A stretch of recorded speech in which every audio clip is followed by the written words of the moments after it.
Good morning and welcome to MyAI Studio webinar. MyAI Studio, as you may already know, is the system that allows you to bring your products in 3D to the web and to AR without the use of any app. Today, we will see what MyAI Studio is and how it works. Then we will move on to a practical exercise.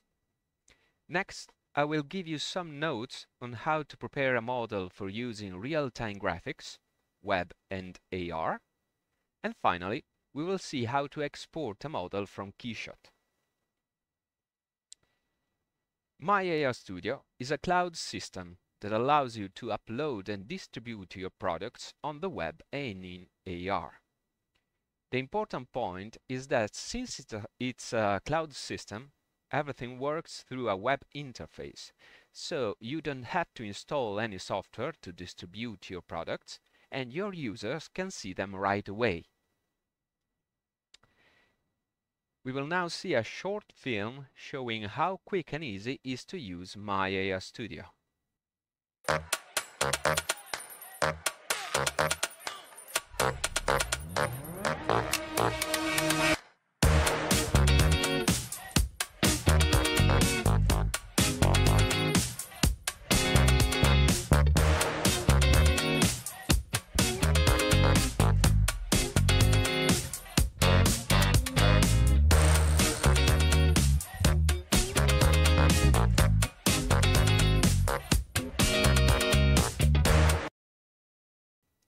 Before we start, here are some useful links to access our contents. Here are links to our social profiles and our YouTube channel with a series of video tutorials on how to use MyAI Studio and how to bring 3D models into real-time graphics. Here you can find our reference manual and finally our email to contact us if you have any questions. How does it work? Simply drag a GLB file into the window and it will be automatically loaded. Set the project settings as you like, prepare the poster and publish it. Products can be published in independent configuration, for example, different color version of the same product, or all grouped in one viewer. Distribution is handled through the Universal Viewer. Universal Viewer is the piece of MyAI Studio that shows the 3D model on the web and starts the AR view on smartphones. It will also generate a series of exportation for each model, an HTML link that opens the 3D web viewer, a QR code that can be used on any media to refer a smartphone to the same viewer, an embed code to embed the viewer within a web page or an e-commerce site. All without the use of any app, both for creators and users. Let's see some examples. This is the 3D web viewer for our object. The object is rotatable, zoomable, and translatable. At the bottom right there's this button that if clicked from a desktop, it will open the QR code for our object. If clicked from a smartphone, it will open the AR view. At the top right, we have this other button that's open a mini manual on how to use the web viewer.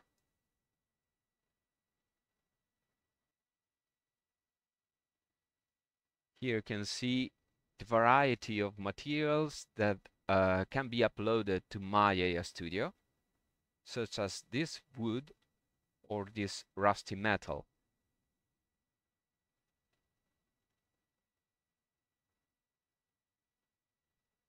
This is a prototype of a shoe made by a student at the Milan Polytechnic. The 3D model was made through the use of photogrammetry.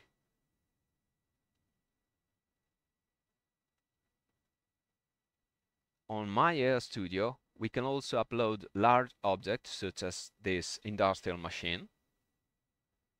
or very heavy object, dense in polygons and texture like this jacket. Here at this link, you can find more examples.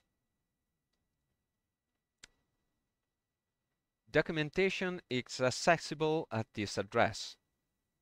Here we will find a reference manual plus a series of tutorials on how to use Maya Studio and how to prepare models using Blender, Substance Painter and Keyshot.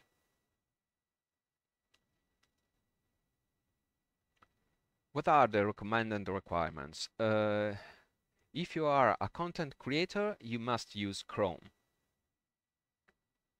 But products will be visible from any web browser on any platform. For the AR view, you will need to use a recent or enabled smartphone. We have the complete list in our documentation. On iPhone, you will need to use Safari and Chrome on Android. Let's now see how Maya Studio works in detail. Maya Studio is divided into three main sections.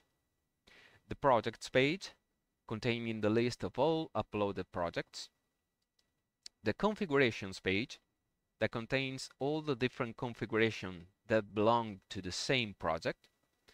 Here we can see a coffee machine in 3 different colors, and the editor page, where we can change the configuration display options and the appearance of the model.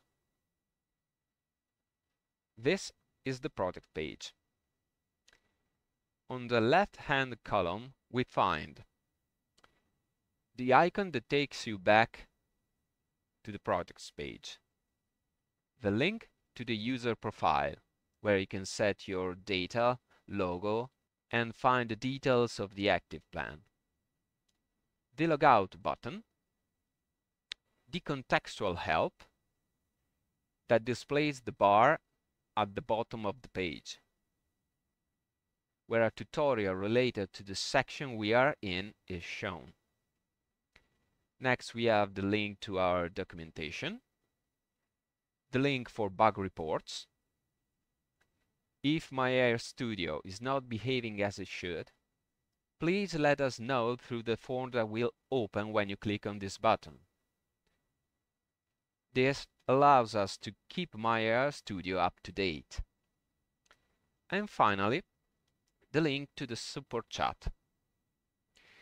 In the bottom left corner are the usage statistics, bandwidth, and available space. In the main area, we can find the project list, the new project button, and the search filter. By clicking on the new project button, we enter into the 3D editor, empty at first. In the center, we will find the 3D area where we can drag the GLB file of our product to be loaded. At the top, we can set the project name and options for size and the hotspots. On the right, we find 5 tabs to configure the properties of our project. The first tab is the Export tab. Here we can generate the configuration poster, the image that the user will see while loading the 3D model. Once the poster has been prepared and the export options have been decided, which we will see later, we can click Save and Publish. The model will then be uploaded to the cloud and published. In the Lighting tab, we specify how our model will appear in the 3D view. From this menu, we can choose an HDR image with which to illuminate the model, or we can load an HDR of our choice. We can then adjust the exposure of the rendering, set a background color, and in the last panel, establish intensity and blurring of the shadows. And now a note regarding the rendering of the objects. In the 3D viewer, the objects will appear as we set them in the Lighting tab with a specific HDR and exposure. In AR view, the rendering will be different. In AR, the phone will sample the user's ambient lighting and use this to illuminate the objects. So, the same bathroom set will be rendered differently depending on where it will be displayed. On the left, we have a cloudy day with low and diffuse gray lighting. On the right, a very strong artificial light. In this way, in any environment the user may find himself, the product will be rendered in its best way, the most adapted to each situation. Materials tab.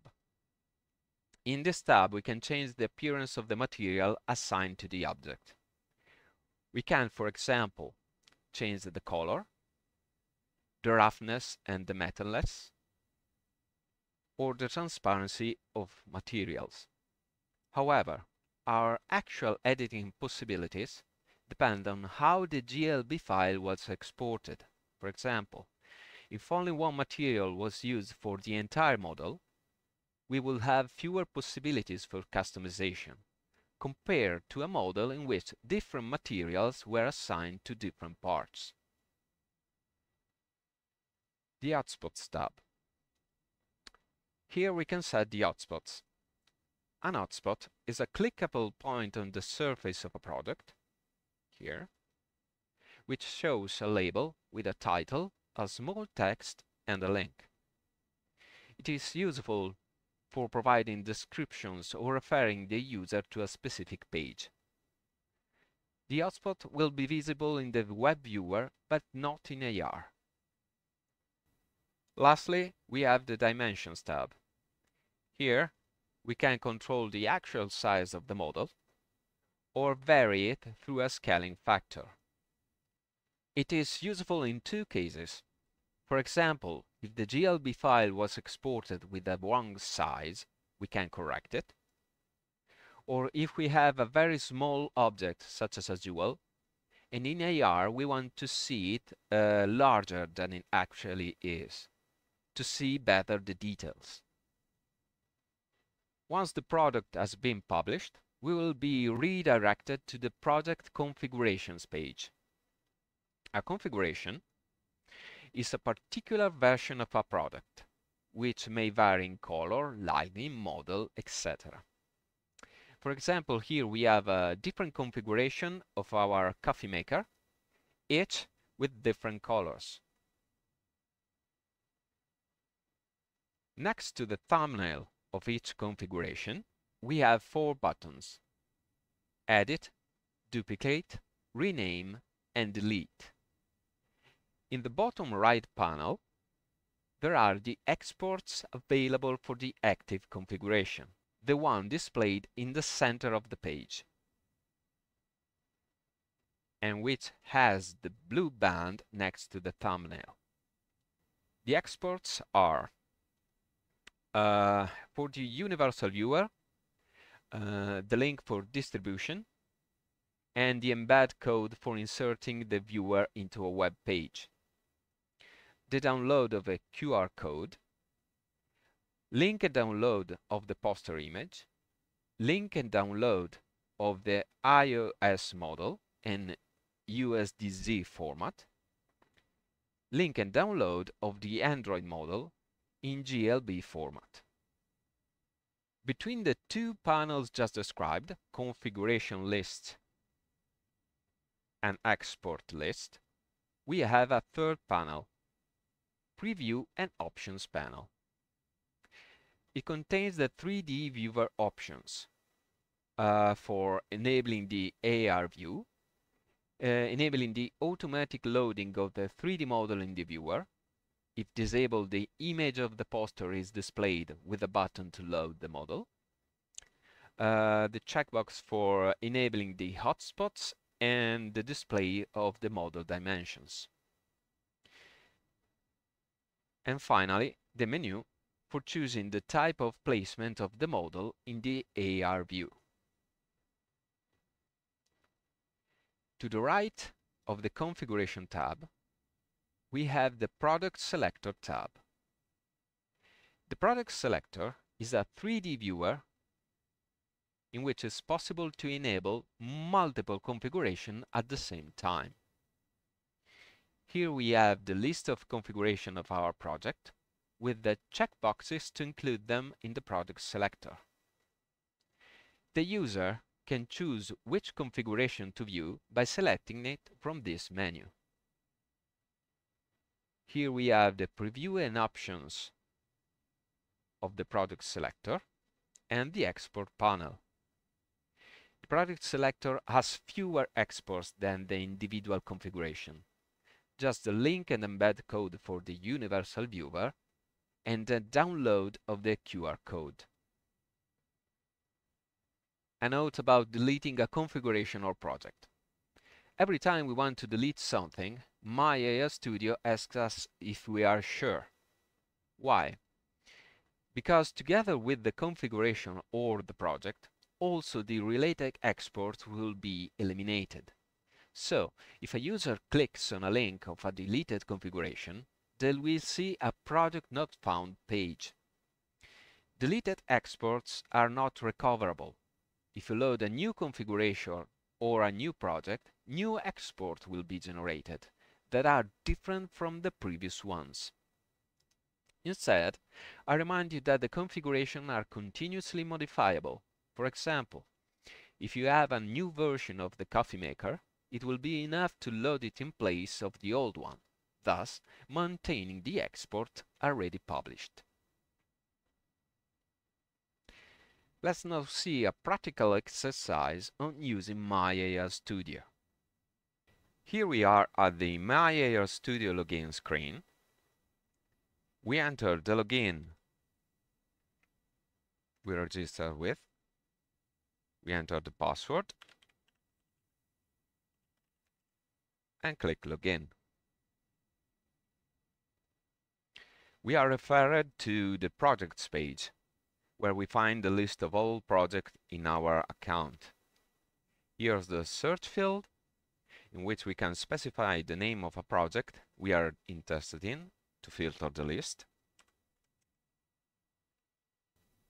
This is the button which waits to add a new project.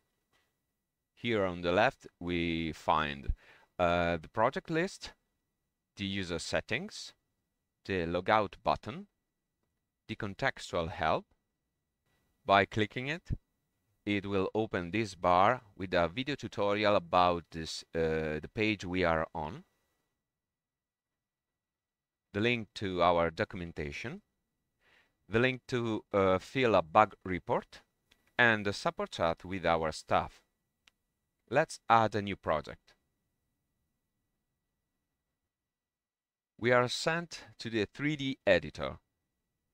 We drag a GLB file inside the window, drop it, and the model is automatically loaded into the 3D editor. In the Export tab, we click on this icon to enable the poster display. We click and drag the 3D object to position as we want it, and click on Generate Poster button. The poster is generated, and we can click the first icon to disable the poster view. At this point, we can publish our project by clicking on the Save and Publish button.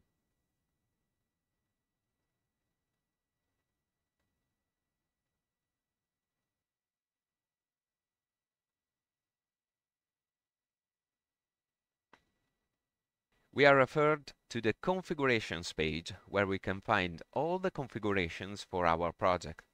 For now, we have only one. Here we have the list of all the exports for the active configuration.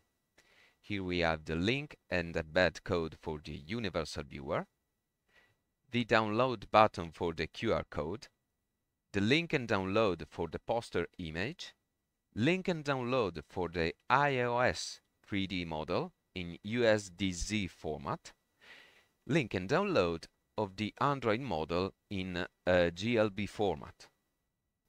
Clicking on this button will open a panel containing a link to the 3D viewer for the active configuration. We can check it by copying the link, opening a new Chrome page, and pasting the link.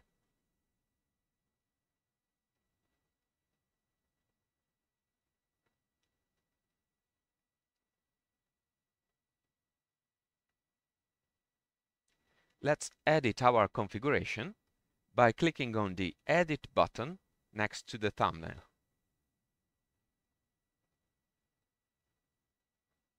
We are sent back to the 3D editor. Let's go to the second tab, the Lighting tab. Here we find a menu with a list of HDR images immediately available to select. We see that by changing the HDR, we change the lighting of the object.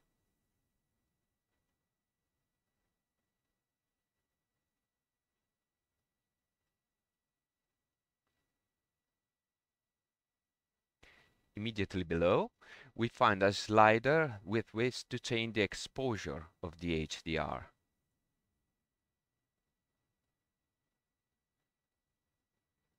Here we find a panel with which we can change the background color, or to use the HDR as a skybox, that is, as the background of the 3D viewer.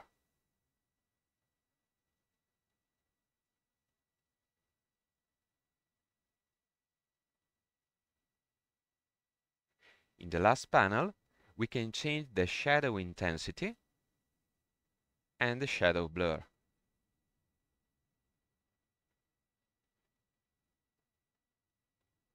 Let's go to the Materials tab. In this menu, I can select the material to be modified. We see that by selecting one of the items in this menu, the corresponding part of the 3D model will be highlighted in red.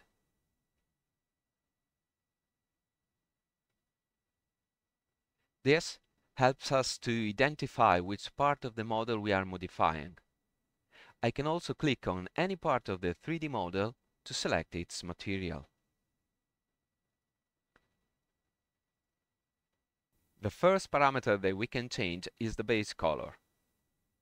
We can see that the base color consists of two parameters, a factor and a texture. Let's act on the first parameter.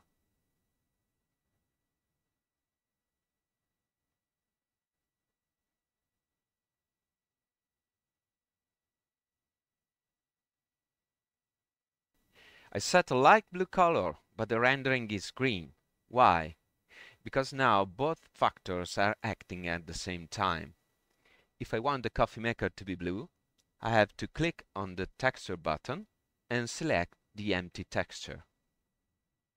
In the same menu, I find all the textures that have been exported into the GLB file, or I can also upload a texture from my computer. In the second panel, I can adjust the metallic and roughness factor. Again, here is a texture that was exported from the 3D software, so to act freely I must first delete it. Now I can choose how much metallic and shiny I want my object to be.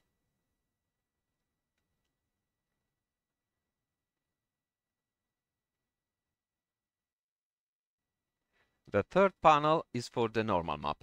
In this field we can eventually find a normal map texture that contains the micro-relief data for the model's surfaces. Our coffee pot model is completely smooth, so it was exported without one. Here we find the emissivity factor, that is, the possibility for the material to emit light.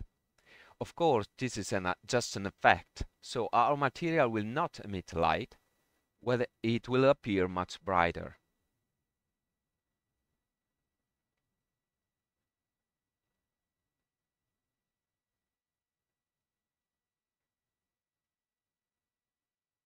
Here we have the occlusion texture. The occlusion texture is used to give more realism to the object by darkening the parts that shadow each other, that occlude each other. Our only option here is to remove it. By zooming on the grid, we can see how the texture works. By clicking this button, we can reassign the occlusion texture, and we can see how it changes the rendering in the 3D view. The last panel is for the transparency settings. If I want to make a material transparent, I must first identify the type of transparency I want to give it by going to the Alpha Blend Mode menu. The items are Opaque, Blend, and Mask. Opaque means a non-transparent material, and it is the default option. Blend means the material can take any intermediate shade from opaque to transparent. Mask, on the other hand, divides the material into totally transparent and totally opaque areas, but must be driven by a texture exported into the GLB file. I choose Blend to make the material transparent, and then I can change the alpha slider to set the transparency level. I can choose Opaque from the menu to remove the transparency. Let's go to the Hotspots tab. I click on this button to add a hotspot. I then move to the 3D view and click the point on the model where I want my hotspot to appear. This opens the panel for my hotspot, where I can add a title, a description, and even a link.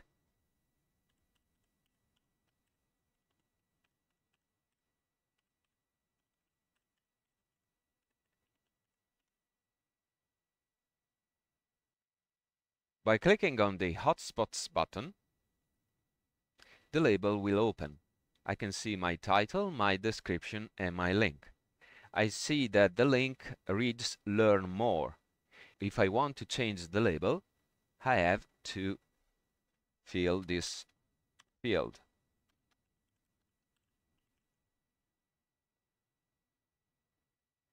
We can notice that the hotspots will disappear when the hotspot anchor point disappears from view, that is, when it is behind the model.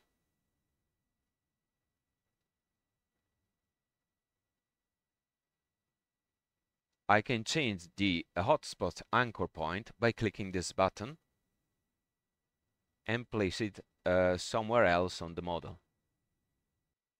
I can use this last checkbox to automatically open the hotspot when the model loads.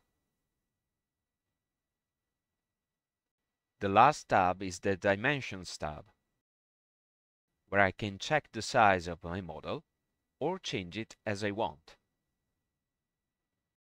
I go to the Export tab, enable the poster, generate a new poster, and close the poster. I can then publish the updated model. Maya Studio alerts me that I have added hotspots, but their display is disabled. It then asks me if I want to review my export options or publish directly. I decide to publish like it is.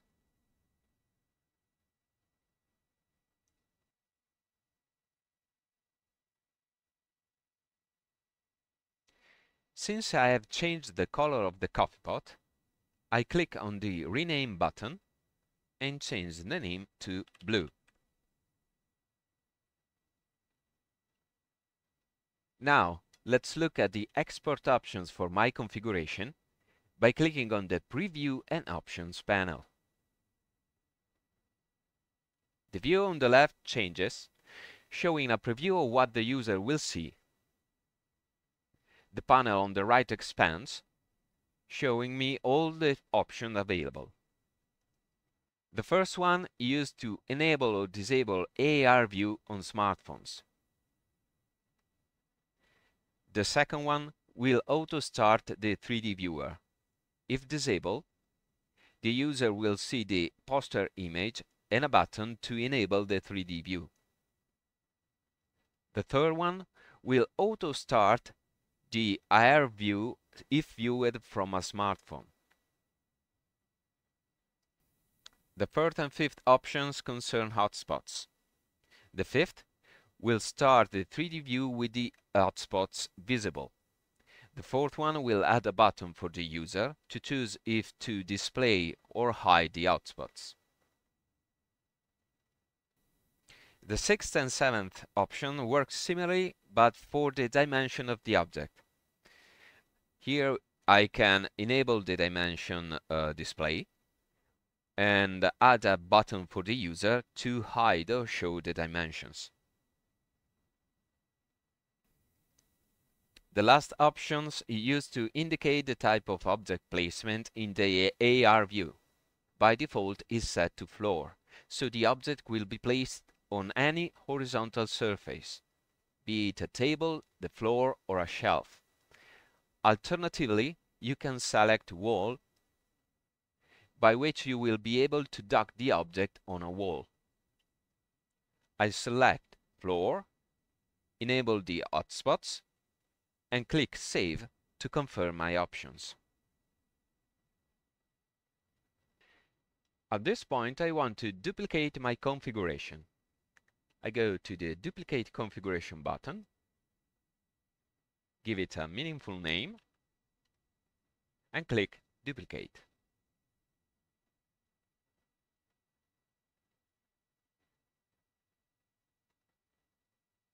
I then go to the Edit Configuration button,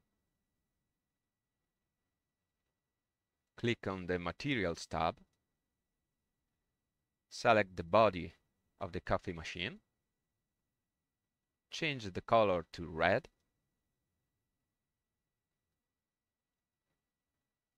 like this.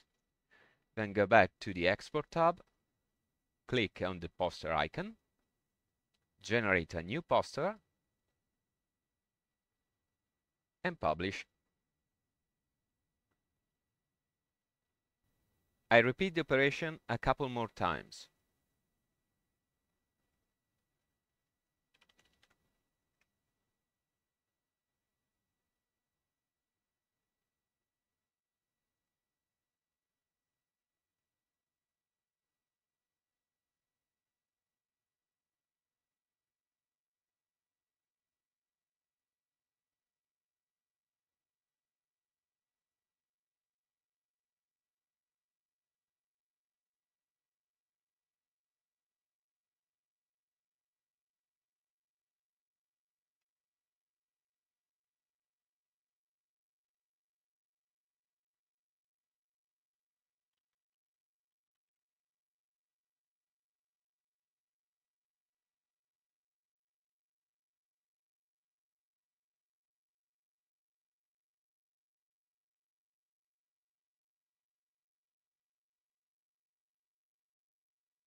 Now that I have 4 configuration, I select the Product Selector tab. At first the product selector is empty, so I click on the Edit button. I am shown all the configuration for this project. I click on the checkboxes of the configuration I want to activate.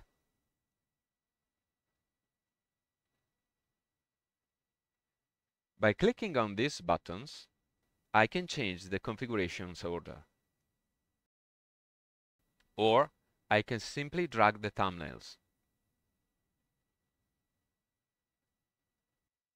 I select Auto Start Viewer, and here on the left, I have a preview of my product selector. The difference from the single configuration viewer is this menu, by clicking on which the configuration selectors appear. So, from the same link, from the same viewer, I can see multiple configurations. I click Save to confirm my product selector.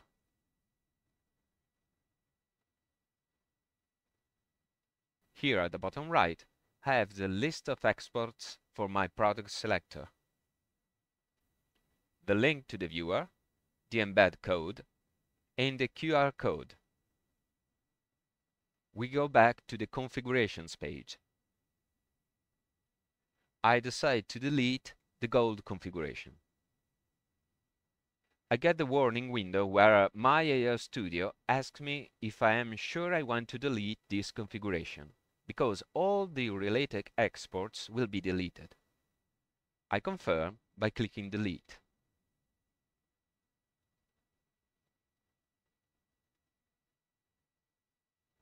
Now we will see how to prepare a model for export from CAD softwares.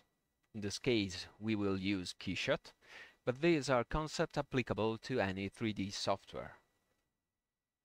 The purpose of export preparation is to reduce the weight of the exported object as much as possible, while maintaining the highest possible quality. Let's see what the main points are. A real-time web engine cannot handle a large number of objects, so the various surfaces that make up a model will have to be joined into a limited number of objects. Here we have the model of a car that was originally made up of over 7,000 objects. Too many for a real-time engine, the number of which has been reduced to 15. 15 is a good number. We can even get towards 100, but certainly not towards 1,000. Keyshot is not a modeling program, so this operation has to be done before importing the model. The second thing to pay attention to is the number of polygons. The trick here is to reduce the number of polygons, arriving at a good compromise between weight and quality.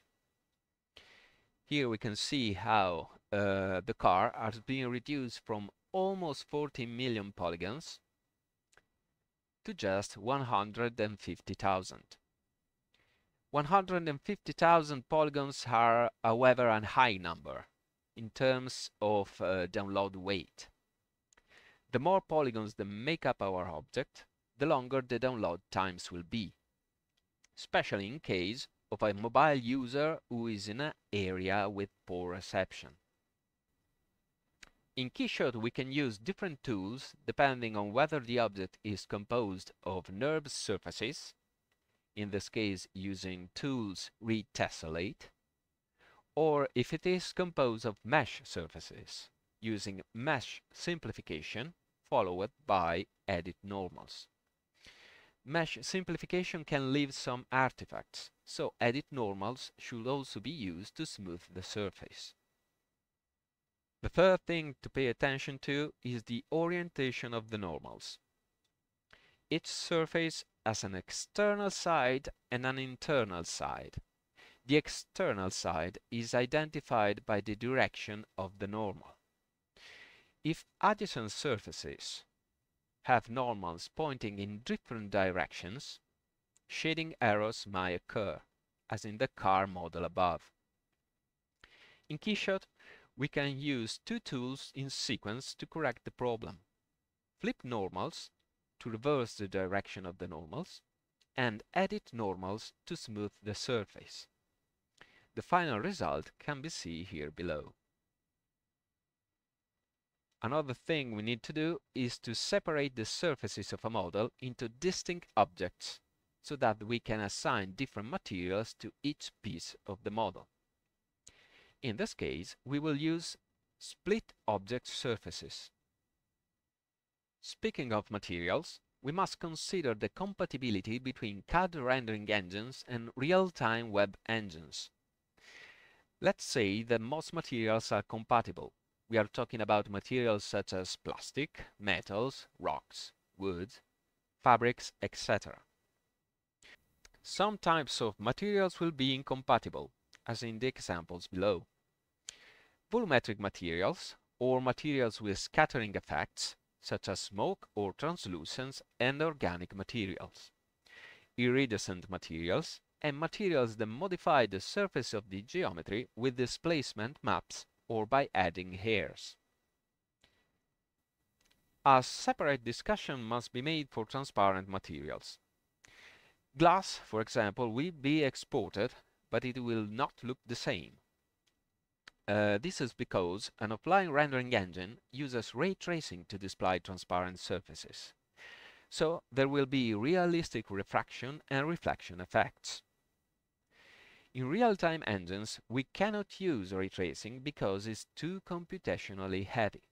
Therefore, we will be limited to a basic type of transparency, as if it were a Photoshop layer to which the opacity has been lowered. Let's now talk about real-time rendering and how to export a GLB file from Keyshot.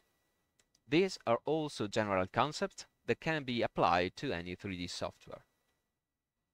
Let's see the main differences between an offline rendering engine, like the one used by Keyshot, and a real-time web rendering engine, like the one in Maya Studio. An offline rendering engine is used to prepare stills and animations, requires long rendering times to generate a single image, and uses advanced photorealism techniques such as ray tracing and global illumination. Real-time rendering engines are made for interactive content, which must be rendered up to 30 times per second, so they have to use faster techniques to keep rendering times low. Let's say that real-time engines have limited photorealism, but that doesn't mean the result isn't pleasing to the eye. Let's talk about geometry. A CAD program usually works with NURB surfaces, with virtually infinite resolution. In a real-time engine, you can use only polygonal mesh surfaces with a fixed resolution. So, to export a model from CAD, you will need to find a suitable resolution to convert the objects. Depending on the program, this can be done by setting a tessellation resolution to the surfaces, as in Keyshot, or possibly an output resolution when exporting. Again, this is a matter of getting the best compromise between model weight and quality. Materials suitable for use in real time are different from materials usually found in a CAD software. The former are based on image textures that, in addition to material color data, also provide other parameters such as metallicity and roughness. Textures are mapped onto the 3D object through the use of UV maps. A UV map is a projection on a 2D plane of the 3D surfaces that make up the object. Here we can see how the various surfaces of the cup were mapped to the UV space. The label of the mug was mapped onto this top band. The side of the mug was mapped in the central band. The side of the lid was mapped as this curved band, and the top and bottom was mapped respectively in the bottom left corner and the right bottom corner. The rendering engine uses these 2D coordinates to decide how the texture should be mapped to the 3D model. For example, here we can see the Maya Studio logo that through the projection of the top lid has been projected here. The GLB standard allows the use of 3 textures to define a material. A color texture that contains the RGB parameters of each pixel and an alpha channel to identify transparent areas of the 3D model. A texture called ORM from the initials of this channel, occlusion, roughness, and metallicity. These 3 parameters are mapped to the RGB channels of a single texture to save weight. Occlusion on the red channel, roughness on the green, and metalness on the blue. The result is this texture that looks like an abstract painting but contains the parameters of the cup material. The last one is the normal map, where the color represents the slope of the surface normals of the geometries. It is used to create micro-reliefs on the surface of an object. These textures are generated through a process called baking. Some software that can be used for this purpose are Keyshot, Substance Painter, or Blender. The workflow for using a 3D model in real time on the web or in AR is very simple. It involves exporting a GLB file from a 3D software, uploading it to Maya Studio, and then distributing it from there. Let us now see how to export a GLB file from Keyshot.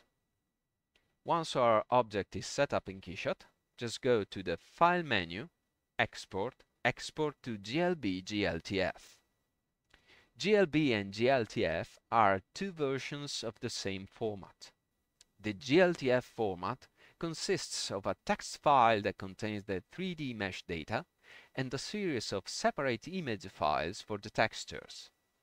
The GLB format is composed of a single file that contains both the 3D data and the texture used by the model, so it is easier to use for distribution. Once clicked, the export dialog box appears. Let's see the export parameters. The first parameter, DPI, dots per inch, is the resolution of the exported textures. Keyshot will multiply the DPI value by the size of the model and use this number to determine the size of the textures. In this case, 150 pixels will be generated for each inch of object size. This means that for small objects we can use a high DPI value, but for large objects we will have to lower the DPI number, otherwise the resulting texture will be huge, even too large to be handled easy by some smartphone models. Below we see an example of the export. The sphere on the left was exported with a low DPI number, so it is less defined, but the GLB file is lighter. The sphere on the right was exported with a high DPI number, so the GLB file is heavier but more defined. If you want to see a live example of this sphere on Maya Studio, just scan this QR code with your smartphone. This is a product selector of the sphere. This particular sphere was exported at 35 dpi. We can see how it is poorly defined, blurry. Let's go to see a sphere exported as 75 dpi. We can see that the texture improves, the material looked nicer and more defined. Let's go and select the sphere at 150 dpi. At the zoom level, the material gets the highest quality. We have to zoom very close to start noticing small imperfections. Another parameter to take into account is the samples. Samples represent the level of quality with which the render engine will generate a texture. The higher the number of samples, the higher the export accuracy of the texture. Naturally, the higher the rendering times will also be. Let's go to see the difference between two extreme models.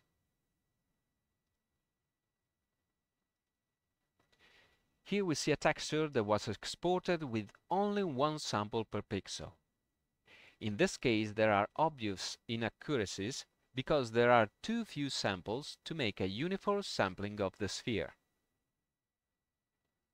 Let's go to see a sphere exported with a high number of samples but with the same resolution.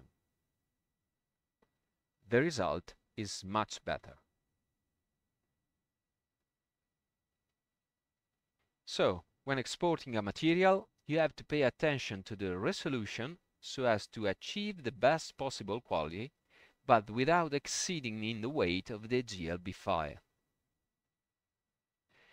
Another thing that can be exported from Keyshot is the ambient occlusion texture. The ambient occlusion is an image texture that goes to darken certain parts of the model. the parts that are occluded by other surfaces, that is, the parts that receive shadows from the other surfaces. Again, samples come into play here. So with a low number of samples, you will have a texture that contains a lot of noise. With a high number of samples, you will have a smoother, more regular texture. Let's see the difference.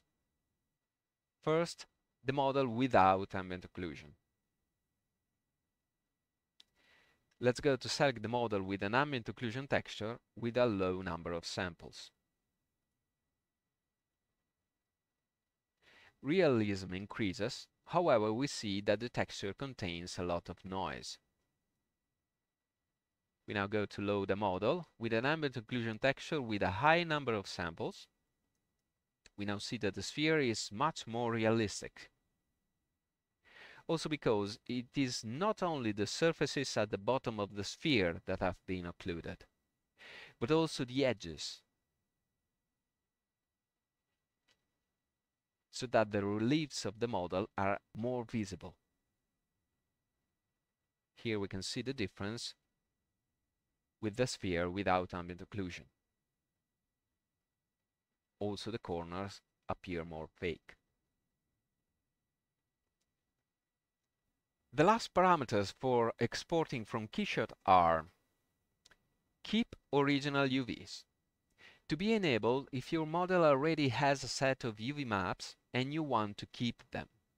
Otherwise, by turning it off, KeyShot will generate a new set of UV maps for each material. Compress using Draco.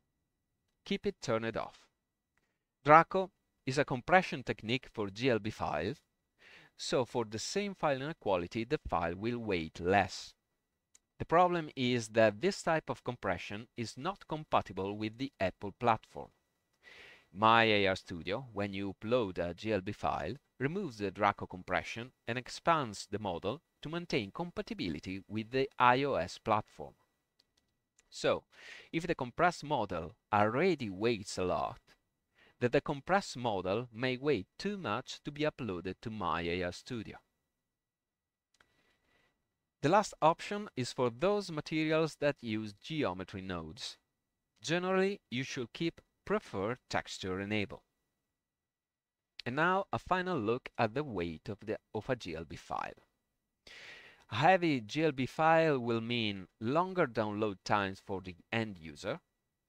Keep in mind that the user might be in an area where the signal is weak. Low frame rate rendering with older smartphone models. Some reference sizes.